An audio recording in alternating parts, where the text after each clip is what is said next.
ورحمة الله وبركاته. إن الحمد لله نحمده ونستعينه ونستغفره ونعوذ بالله من شرور أنفسنا ومن سيئات أعمالنا. من يهده الله فلا مضل له ومن يضلله فلا هادي له.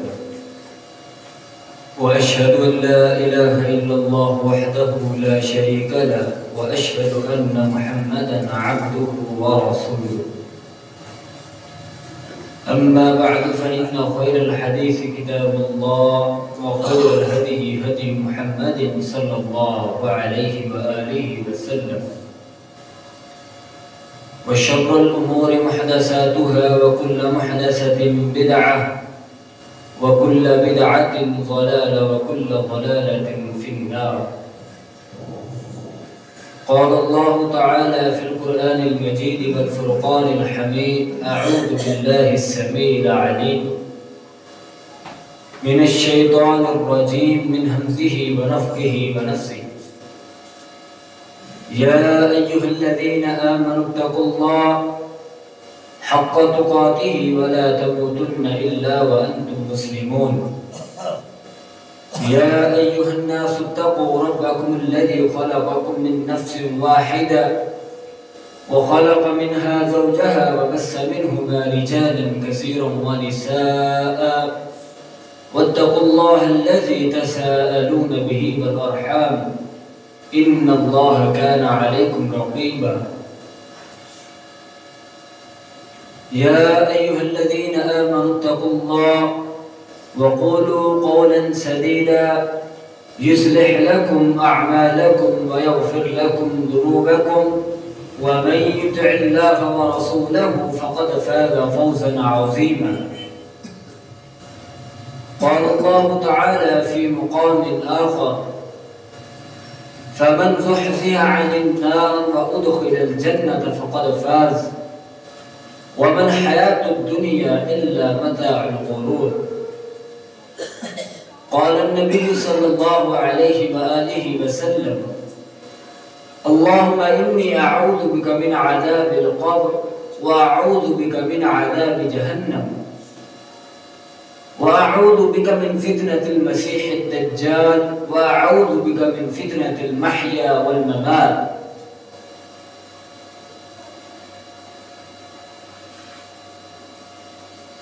تمام تعریفات اللہ وحدہ لا شریک کی ذات اقدس کے لیے ہیں. درود و سلام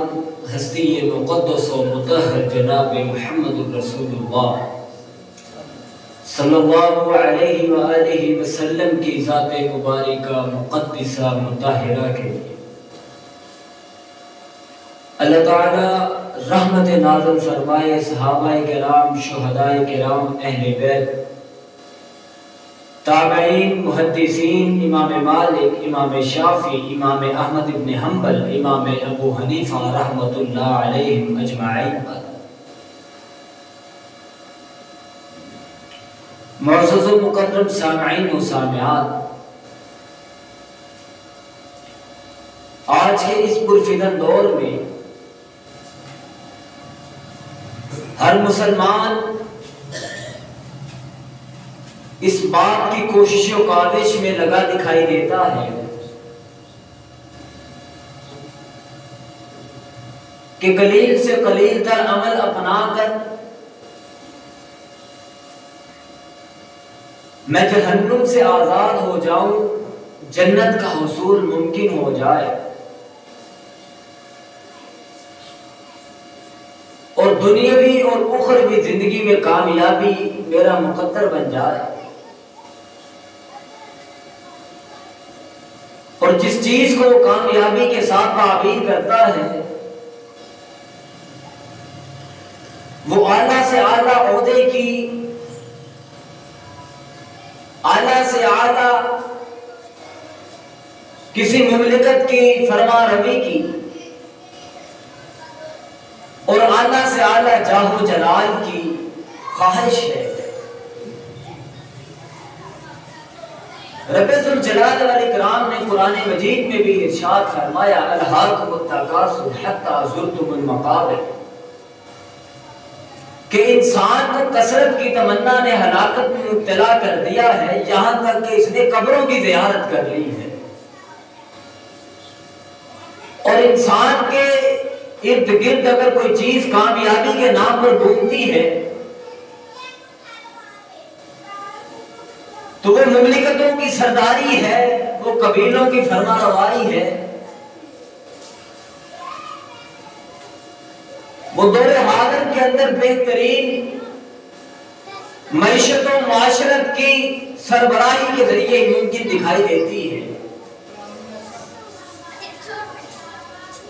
لیکن رب ذوالجلال والاکرام نے قرآن مجید میں ارشاد فرمایا حقیقی طور پر جو کامیاب ہے تو وہ کون ہے؟ رب ذوالجلال والاکرام نے قرآن مجید میں ارشاد فرمایا فَمَنْ زُحْزِحَ عَنِ النَّارِ وَأُدْخِلَ الْجَنَّةَ فَقَدْ فَازَ۔ کامیاب کون ہے؟ جس کے لیے جنت کا حصول ممکن ہو گیا، جہنم کی آگ سے بچا لیا گیا، فقد فاز، وہ شخص کامیاب ہے۔ وَمَا الْحَيَاةُ الدُّنْيَا إِلَّا مَتَاعُ الْغُرُورِ، یہ جو دنیا کی زندگی ہے یہ تو صرف دھوکے کا سامان ہے۔ آج کے دور میں اگر کوئی انسان، کوئی مسلمان اس بات کی تمنا اور طلب رکھتا ہے کہ کسی نہ کسی طرح جہنم سے آزادی مل جائے، جنت کا حصول ممکن ہو جائے،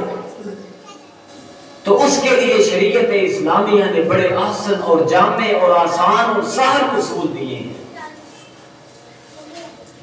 پہلا اصول تو یہ ہے کہ رب ذوالجلال والاکرام نے قرآن مجید میں ارشاد فرمایا کہ رب ذوالجلال والاکرام کے ساتھ شرک کا انتظام نہیں کرنا ہے، شرک کا ارتکاب نہیں کرنا ہے، شرکیہ عقائد و رسومات سے دور رہنا ہے، اور یہ جو شرک ہے یہ تو جرم عظیم ہے، رب ذوالجلال والاکرام کی ناراضگی مول لینے کا سب سے بڑا ذریعہ ہے۔ ان الشرک لظلم عظیم، یہ جو شرک ہے یہ تو سب سے بڑا ظلم ہے۔ رب ذوالجلال والاکرام کا تعارف قل هو اللہ احد اللہ الصمد لم یلد ولم یولد ولم یکن له کفوا احد۔ رب جلیل کی ذات وہ ذات ہے جو احد ہے، یکتا ہے، واحد ہے، وہ ذات بے نیاز ہے۔ اس ذات کا تعارف یہ ہے نہ اس کو کسی نے جنا ہے نہ وہ جنا گیا ہے، اور اس کا کوئی ہمسر نہیں، کوئی ساتھی نہیں۔ اگر انسان اسی ذات کے ساتھ شرک کا مرتکب ہو جائے، اس کی صفات کے اندر، اس کی ربوبیت کے اندر، اس کی الوہیت کے اندر اگر انسان شرک کی آمیزش کر دے تو نبی رحمت صلی اللہ علیہ وآلہ وسلم نے زبان نبوت سے ارشاد فرمایا من مات لا یشرک باللہ شیئا، جس نے رب ذوالجلال والاکرام کے ساتھ شرک کا ارتکاب کیا دخل النار، وہ شخص جہنم میں داخل ہوگا۔ ومن مات لا یشرک باللہ شیئا دخل الجنہ، اور جس نے رب ذوالجلال والاکرام کے ساتھ کسی بھی لحاظ سے شرک کا ارتکاب نہیں کیا دخل الجنہ، وہ شخص جنت میں داخل ہو جائے گا۔ رب جلیل کی توحید ربوبیت کا نام ہے، الوہیت کا نام ہے، اسماء و صفات کا نام ہے۔ اگر پالنے والا ماننا ہے، رزق دینے والا ماننا ہے، حاجات پوری کرنے والا ماننا ہے، تو رب ذوالجلال والاکرام کی ذات کو ماننا ہے۔ اس ذات کے برابر کسی اور کو نہیں ماننا کہ یہ بھی رزق دینے پر قادر ہے اور یہ بھی رزق دینے پر قادر ہے۔ الوہیت، توحید الوہیت کس بات کا نام ہے کہ کوئی انسان رب جلیل کو بھی الہ مانے، عبادت رب جلیل کی بھی کرے، اپنی جبین نیاز رب جلیل کے سامنے بھی جھکائے، اپنی جھولی اپنے ہاتھوں کو رب جلیل کے سامنے بھی پھیلائے، لیکن غیر اللہ کے سامنے وہی افعال کرے، وہی اعمال دہرائے، تو یاد رکھیے وہ توحید الوہیت پر پورا نہیں اترا۔ اور توحید اسماء و صفات جس چیز کا نام ہے کہ انسان رب ذوالجلال والاکرام کو بھی رزاق مانے، رب ذوالجلال والاکرام کو بھی علام الغیوب مانے، لیکن اللہ کے ساتھ ساتھ غیر اللہ کو بھی غیب کا علم رکھنے والا مانے، رزق دینے والا مانے، موت اور زندگی کے اختیار پر قادر مطلق مانے، وہ شخص توحید اسماء و صفات میں کامل اور مکمل نہیں ہے۔ ایسے شخص کو توحید کے دامن کو مضبوطی سے تھامنے کی ضرورت ہے، ورنہ یاد رکھیے انسان توحید کی حدوں سے نکلتا ہوا شرک کی حدوں میں داخل ہو جائے گا اور آقا کا فرمان اس پر صادق آ جائے گا۔ میں یشرک باللہ، جس نے رب ذوالجلال والاکرام کے ساتھ شرک کیا، رب ذوالجلال والاکرام نے اس پر جنت کو حرام کر دیا، وَمَأْوَاهُ النَّارُ، اور اس کا ٹھکانہ جہنم ہے۔ جہنم سے آزادی کا اگر پہلا ذریعہ ہے تو وہ توحید کامل کو اپنانے سے ممکن ہے۔ اور اس کے بعد اگر کوئی انسان اس بات کی تمنا و طلب رکھتا ہے کہ جہنم سے آزادی مل جائے، جنت کا حصول ممکن ہو جائے، تو اخلاص کو اپنانا ہوگا، خلوص نیت کو اپنانا ہوگا۔ رب ذوالجلال والاکرام نے پیارے پیغمبر کے سینے اطہر پر جو شریعت اتاری، اللہ کے پیارے پیغمبر نے زبان نبوت سے ارشاد فرمایا، انما الاعمال بالنیات، اعمال کا دار و مدار نیتوں پر ہے۔ اللہ کے پیارے پیغمبر جناب سیدنا محمد رسول اللہ صلی اللہ علیہ وآلہ وسلم نے ارشاد فرمایا، قیامت کے روز تین قسم کے ایسے لوگ ہوں گے جو دنیا کے اندر تو بڑے ہی احسن و اکمل اعمال کرتے ہوئے، بڑے ہی جامع اور بڑے ہی نیک اعمال کرتے ہوئے رب جلیل کی بارگاہ میں پیش ہوئے ہوں گے، لیکن ان کا ٹھکانہ جنت نہیں جہنم ہوگا۔ سبب کیا ہے؟ ان کے اعمال میں اخلاص نہیں ہے، ان کے اعمال میں رب جلیل کی فرما برداری نہیں ہے، ان کے اعمال میں رب ذوالجلال والاکرام کی اطاعت و فرما برداری کا عنصر موجود نہیں ہے۔ ان میں سے پہلا شخص کون ہے؟ وہ قاری قرآن ہے، قرآن کی تلاوت کرنے والا ہے، بڑی تجوید کے ساتھ قرآن کے الفاظ کو بڑے اتار اور چڑھاؤ کے ساتھ قرآن پڑھنے والا ہے، لیکن اس کے ذہن میں، اس کے دماغ میں، اس کے دل میں یہ بات سرایت کر چکی ہے کہ میں نے لوگوں کی واہ واہ سمیٹنی ہے، لوگوں کی داد سمیٹنی ہے، لوگوں سے میں نے داد اور بلے بلے کروانی ہے۔ قیامت کے روز جب رب جلیل کی بارگاہ میں حاضر ہوگا، رب ذوالجلال والاکرام اس سے پوچھیں گے، ہاں میرے بندے بتلا، تو نے دنیا میں کون سے اعمال کیے، کون سے ایسے عمل کیے ہیں؟ وہ کہے گا، اے اللہ میں نے قرآن کی بڑی تلاوت کی، قرآن مجید کی جا بجا تلاوتیں کرتا رہا، قرآن کی حلاوتیں بندوں کے دلوں میں اتارتا رہا، بڑی آواز کی پستی و بلندی کے ساتھ آواز میں بڑی شائستگی کے ساتھ میں نے قرآن کی تلاوت کی ہے،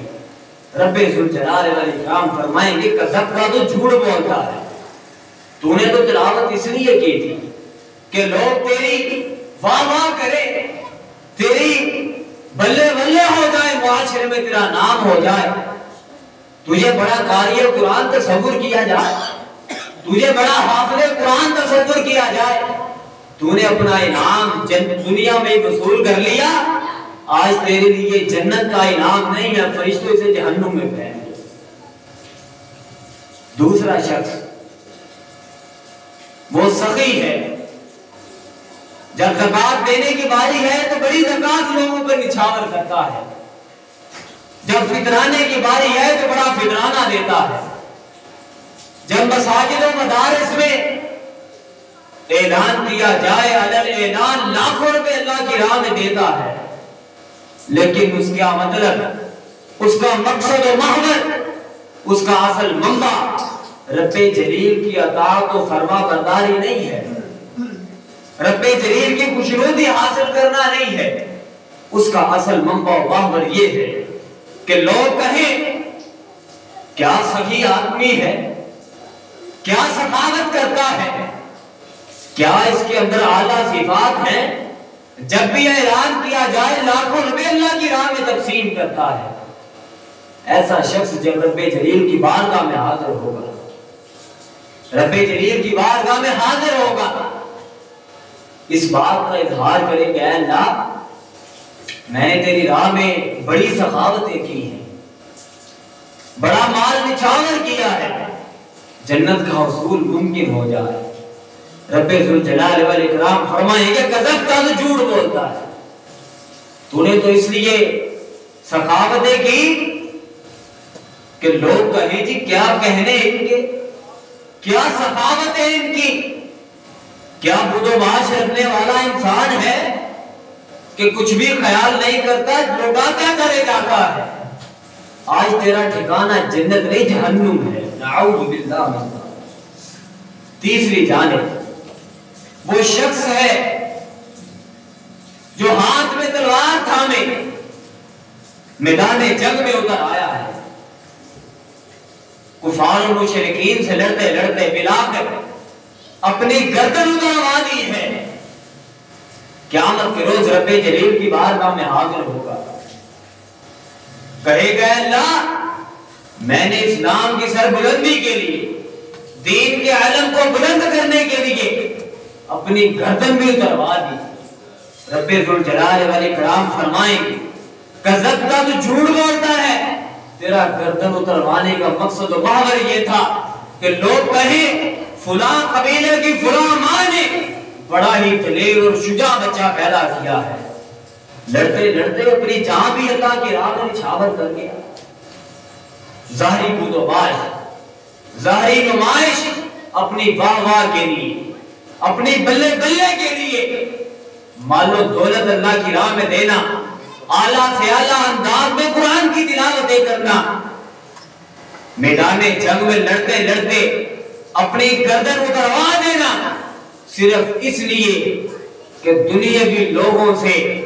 دنیا والوں سے باب اور داد سمیٹی جا سکے۔ رب ذوالجلال والاکرام کے ہاں اس کا کوئی مقام و مرتبہ نہیں ہے، رب ذوالجلال والاکرام کے ہاں ایسے لوگوں کا ٹھکانہ جہنم ہے، نعوذ باللہ من ذالک۔ دوسری جانب اگر کوئی شخص رب جلیل کی راہ میں ایک کھجور بھی صدقہ کر دے تو رب ذوالجلال والاکرام اس کھجور کو، اس صدقے کو پہاڑ کے برابر بھی کرنے پہ قادر ہے، اور وہی یہ کھجور جو صدقے دل کے ساتھ رب جلیل کی راہ میں دی گئی ہے، ایک ذرہ برابر نیکی رب جلیل کی راہ میں کی گئی ہے، لیکن خلوص کے ساتھ رب تعالیٰ کی خوشنودی حاصل کرنے کے لیے رب جلیل کی رضا مطلوب و مقصود ہے۔ رب ذوالجلال والاکرام اس حقیر نیکی پر بھی معاف کرنے پر قادر ہے، جہنم سے آزاد کرنے پہ قادر ہے، جنت میں داخل کرنے پہ قادر ہے۔ جہنم سے آزادی کا یہ دوسرا سبب ہے، اعمال کے اندر خلوص پیدا کیا جائے، توحید کو اپنایا جائے، اور جو تیسرا سبب جہنم سے آزادی کا ہے وہ دعا ہے۔ رب ذوالجلال والاکرام نے قرآن مجید میں ارشاد فرمایا ربنا اصرف عنا عذاب جہنم ان عذابها کان غراما انها ساءت مستقرا ومقاما، کہ وہ لوگ جو یہ کہتے ہیں اللہ ہم سے جہنم کے عذاب کو دور فرما دے، ہم پر جہنم کے عذاب کو دور کر دے، ہم سے پھیر دے جہنم کا عذاب، ان عذابها کان غراما، یہ تو چمٹ جانے والا عذاب ہے،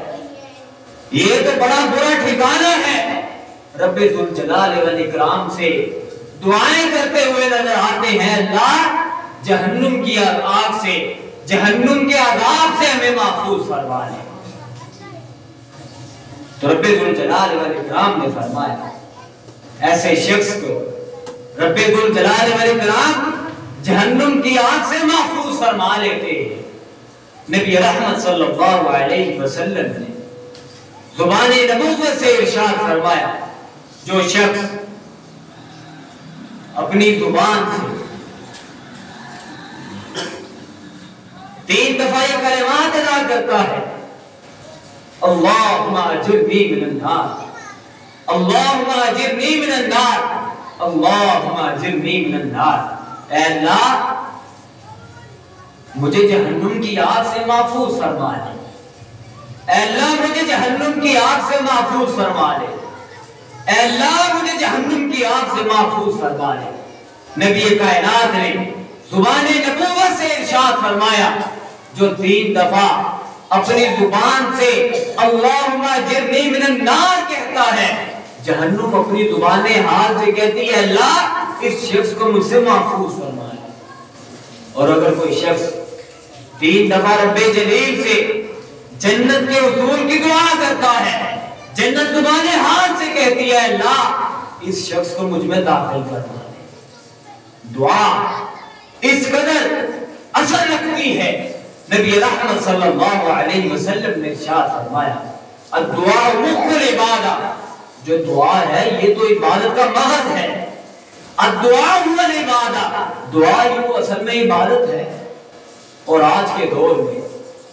ہم نے دعا کو پس پشت ڈال دیا، اور اگر دعا مانگی ہی مانگی تو دنیاوی لذتیں مانگی، دنیاوی آسائشیں مانگی، دنیاوی فراوانیاں مانگی، نہ جہنم سے پناہ مانگی، نہ آخرت میں اپنا اچھا انتخاب مانگا، نہ قبر کا اعلیٰ اور عرفہ درجہ مانگا، مانگا تو کیا مانگا، دنیا مانگی، دنیا کے اندر آسائشیں مانگی، نہ اپنی قبر کی فکر کی، نہ اپنے حشر کی فکر کی۔ دعا بہت ضروری ہے اگر جہنم سے آزادی مطلوب و مقصود ہے۔ نبی رحمت صلی اللہ علیہ وسلم کے جانثار صحابہ بیان کرتے ہیں اللہ کے پیارے پیغمبر ہمیں اس دعا کی اس طرح تعلیم فرماتے جس طرح قرآن مجید کی تعلیم فرماتے، اور علماء نے لکھا کہ جو شخص نماز کا اہتمام کرے اس پر یہ لازم ہے کہ وہ یہ دعا لازم پڑھے، اور وہ دعا کون سی ہے؟ اللہم انی اعوذ بک من عذاب القبر واعوذ بک من عذاب جہنم، اے اللہ میں تجھ سے قبر کے عذاب سے پناہ طلب کرتا ہوں، اے اللہ میں تجھ سے جہنم کے عذاب سے پناہ طلب کرتا ہوں، اے اللہ میں فتنہ دجال سے پناہ طلب کرتا ہوں، اے اللہ میں زندگی اور موت کے فتنوں سے پناہ طلب کرتا ہوں۔ اب اس دعا کو اس قدر جامع انداز سے نبی رحمت صلی اللہ علیہ وسلم نے ارشاد فرمایا، گھنٹوں کی طویل گفتگو اور 20 کتابیں اگر لکھنی چاہیں تو اس موضوع پر علم مکمل نہ ہو، اس قدر جامع انداز سے نبی رحمت صلی اللہ علیہ وسلم نے تعلیم فرمایا۔ اور جہنم سے آزادی کا یہ سبب انسان کی کامیابی کا ضامن عمل ہے کہ اللہ کے پیارے پیغمبر نے جس طرح تعلیم فرمائی کہ انسان جہنم کے عذاب سے اللہ تعالیٰ سے دعا کرے، والذین یقولون ربنا اصرف عنا عذاب جہنم، اے اللہ ہمیں عذاب سے، جہنم کی آگ سے محفوظ فرما لے۔ بڑا چمٹ جانے والا عذاب ہے، بہت ہی برا ٹھکانہ ہے، انہا ساءت مستقر و مقام، اے اللہ میں سے محفوظ فرما لے۔ اللہم اجرنی من النار، اللہم انی اسألک الجنت الفردوس۔ انسان اٹھتا بیٹھتا لیٹ کر رب جلیل سے یہی دعائیں کرتا نظر آتا ہے، اللہ جنت کا حصول ممکن ہو جائے، جہنم سے آزادی مل جائے۔ پہلا سبب توحید ہے، دوسرا سبب اخلاص، اور تیسرا سبب دعا ہے۔ اور دعا اللہ کے پیارے پیغمبر نے ارشاد فرمایا کہ احسن انداز کے ساتھ اپنی جد و انکساری کو سامنے رکھتے ہوئے، رب جلیل کی کبریائی کو سامنے رکھتے ہوئے اپنی حاجات رب جلیل کے سامنے رکھو، رب ذوالجلال والاکرام تمہیں ضرور نوازیں گے۔ اور دعا کا طریقہ اور سلیقہ کیا ہے؟ انسان اپنی ہاتھ رب جلیل کے سامنے اٹھائے، اپنی جھولی پھیلائے، رب جلیل کے بلند و برتر ہونے کے گیت گائے، رب ذوالجلال والاکرام کی تعریف کرے، رب ذوالجلال والاکرام کی حمد بیان کرے، اس رب العالمین کی اس کی شان کے مطابق تعریف والے کلمات بجا لائے۔ اور اس کے بعد سرور کونین، سید الانبیاء، امام الانبیاء، خاتم النبیین، نبی رحمت صلی اللہ علیہ وسلم ذات مبارکہ پر درود پڑھے، آقا کی ذات پر درود کا انتظام کرے، اور اس کے بعد جہنم کی آگ سے پناہ طلب کرے، دنیا کی لذتوں سے چھٹکارے کی دعا کرے، حلال و حرام کی تمیز کا رب جلیل کے سامنے اظہار کرے، اے اللہ مجھے جہنم سے محفوظ فرما دے، جنت کے حصول کے لیے میرے لیے آسانی فرما دے، زندگی اور موت کے فتنوں سے اللہ مجھے محفوظ فرما دے۔ رب ذوالجلال والاکرام کے سامنے فتنہ دجال سے محفوظ رہنے کی دعا بجا لائے۔ نبی رحمت صلی اللہ علیہ وسلم نے ارشاد فرمایا، جو شخص جہنم سے آزادی چاہتا ہے، جنت کا حصول چاہتا ہے، وہ ایک حصول یہ اپنا لے کہ 40 روز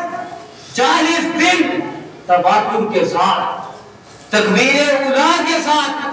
با جماعت نماز ادا کرے۔ اس کے لیے 2 براتیں ہیں، برات من النار و برات من النفاق۔ ایک تو اس کے لیے چھٹکارا جہنم کی آگ سے ہے، دوسرا اس کے لیے چھٹکارا نفاق سے ہے۔ اگر کوئی انسان 40 روز 200 نمازیں تکبیر اولا کے ساتھ پڑھ لے، تکبیر اولا کے ساتھ اللہ اکبر کی صدا کے ساتھ مسجد میں حاضر ہو جائے، باوضو انداز کے ساتھ ایک ایک قدم اٹھائے تو فرشتے اس کے درجے بلند کریں، اس کے گناہ معاف کریں، اس کا جنت کی طرف بڑھتا ہوا ایک ایک قدم رب جلیل کی خوشنودی کا باعث بنے۔ رب ذوالجلال والاکرام کی اطاعت و فرما برداری میں یہ سرشار دنیاوی زندگی کی جو جنت ہے اس کی طرف قدم قدم بڑھائے۔ رب جلیل کے جو فرشتے ہیں وہ اس کے ایک ایک قدم پر نیکیاں لکھیں، اور 40 روز یہ شخص 200 نمازیں تکبیر اولا کے ساتھ با جماعت جب نماز ادا کرے، رب جلیل کے سامنے سر پہ سجود ہو کر آئے اور سجدے میں گر کے اللہم اغفر لے کی دعائیں کرے، نبی رحمت صلی اللہ علیہ وسلم نے زبان نبوت سے ارشاد فرما دیا، برات من النار، اس شخص کے لیے جہنم سے آزادی ہے، برات من النفاق، اس شخص کے لیے منافقت سے برات ہے، چھٹکارا ہے۔ اور یہ جو منافقت ہے، یہ جو نفاق ہے، بہت بری مرض ہے۔ اللہ تعالی ہمیں اس منافقت سے، اس نفاق سے محفوظ فرمائے۔ اللہ تعالیٰ نے قرآن مجید میں ارشاد فرمایا ہے یہ جو منافقین ہیں ان کا انجام بہت برا ہے، ان المنافقین فی الدرک الاسفل من النار، یہ جو منافقین ہیں ان کا ٹھکانہ جہنم ہے، اور جہنم کا بھی سب سے نچلا پڑا۔ جو رب جلیل کو نہ مانے وہ اوپر والے کڑے میں، لیکن جو رب جلیل کو بھی مانے، آقا کی تعلیمات کو بھی مانے، لیکن نفاق اور منافقت سے بھرا ہوا دل، اللہ تعالیٰ نے ایسے شخص کے لیے جو ٹھکانہ رکھا ہے وہ جہنم کا سب سے نچلا پڑا ہے۔ اور نماز تکبیر اولیٰ کے ساتھ 40 روز ادا کرنے جہنم سے آزادی کی ضمانت ہے۔ رب ذوالجلال والاکرام سے دعا ہے اللہ تعالی ہمیں توحید ربوبیت، الوہیت، اسماء و صفات اور اس کے ساتھ ساتھ اعمال میں اخلاص، خلوص نیت اور اس کے ساتھ ساتھ دعا اور 40 روز بعد جماعت نماز ادا کرنے کی اور آقا کی زبان سے جو خوشخبری دی گئی ہے برات من النار و برات من النفاق، کہ جہنم سے بھی آزادی، منافقت سے بھی آزادی، لیکن نماز ایسی نماز ہو جو نبوی نماز ہو، جو آقا کی تعلیمات کے مطابق نماز ہو۔ آج کے دور میں مجھے کپڑے کے درمیان بڑا فرق کرنا آتا ہے، حلال و حرام میں بڑا فرق کرنا آتا ہے، اچھے اور برے میں بڑا فرق کرنا نظر آتا ہے، کس کو کتنی عزت دینی ہے مجھے بڑا پتا ہے، لیکن جب نماز کی باری آئے، جب دین کی باری آئے، جب اسلام اور شریعت کی بات آئے، تب میں اس بات کا اعلان کروں کہ جنہیں سانو مولوی دسن کے اسی تو ہی کرنا ہے، نعوذ باللہ من ذالک۔ آج کے دور میں ہر انسان قرآن کریم کی تعلیمات براہ راست حاصل کر سکتا ہے، شریعت محمدیہ کو آسان انداز سے، واضح اور سہل انداز سے آقا کی تعلیمات کو حاصل کر سکتا ہے۔ اگر ہم اپنے بچے کو بیچلر اور پی ایچ ڈی کروانے کے لیے 20 سال، 30 سال ان کے اخراجات برداشت کر سکتے ہیں تو 24 گھنٹے کے اندر مساجد و مدارس میں اپنے بچوں کو 10 سے 15 منٹ، آدھا گھنٹہ دین سیکھنے کے لیے بھی لازم بھیج سکتے ہیں۔ لیکن ہمارا ایمان، ہمارا دین، ہمارا مذہب، ہمارے اندر کا ضمیر اس بات کو گوارا نہیں کرتا کہ میرے معاشرے کے لوگ مجھے اس بات کا طعنہ دیں کہ تو بڑا نمازی بن گئے، تیرے بچے بڑی نمازاں پڑھ دے گے، بڑی تو سر تے ٹوپی لے لی ہے، بڑی تو داڑھی بنا دی ہے۔ انا للہ و انا الیہ راجعون۔ اسلام اور شریعت کی پاسداری حقیقی معنوں میں اگر کرنا ہے تو وہ آقا کی تعلیمات پر کامل انداز کے ساتھ عمل کر کے ممکن ہے۔ پک اینڈ چوز والا معاملہ نہیں ہے، جو پسند آئے وہ لے لو، جو پسند نہ آئے طبیعت کے موافق نہ اسے چھوڑ دو۔ اللہ تعالیٰ نے قرآن مجید میں ارشاد فرمایا ہے، اے ایمان والو ادخلوا فی السلم کافہ، پورے کے پورے اسلام اور شریعت میں داخل ہو جاؤ، سر سے پاؤں تک، دنوں سے مہینوں تک، مہینوں سے سالوں تک، سالوں سے ساری زندگی تک، پہلی سانس سے آخری سانس تک اگر خوشبو آئے تو وہ آقا کی تعلیمات کی آئے، صدیق کی صداقت کی آئے، فاروق کی عدالت کی آئے، ذوالنورین کی سخاوت کی آئے، حیدر کرار کی شجاعت کی آئے، عثمان غنی رضی اللہ تعالی عنہ کے افکار و نظریات چلتے پھرتے نظر آئے، حسنین کریمین کی تعلیمات واضح طور پر نظر آئے، اور یہی ہماری کامیابی کی ضامن اور جہنم سے آزادی کا یہی ایک واحد ذریعہ ہے کہ توحید کامل کو اپنایا جائے، اخلاص کو اپنایا جائے، اور اس کے ساتھ ساتھ دعا کا اہتمام کیا جائے، اور اس کے ساتھ ساتھ تکبیر اولیٰ کے ساتھ نبوی نماز ادا کرنے کی ہمت و کاوش اور کوشش کی جائے۔ رب ذوالجلال والاکرام سے دعا ہے اللہ تعالی ہمیں حقیقی معنوں میں اسلام اور شریعت پر عمل کرنے کی توفیق عطا فرمائے. وما توفیقی الا باللہ وآخر دعوانا الحمدللہ رب العالمین.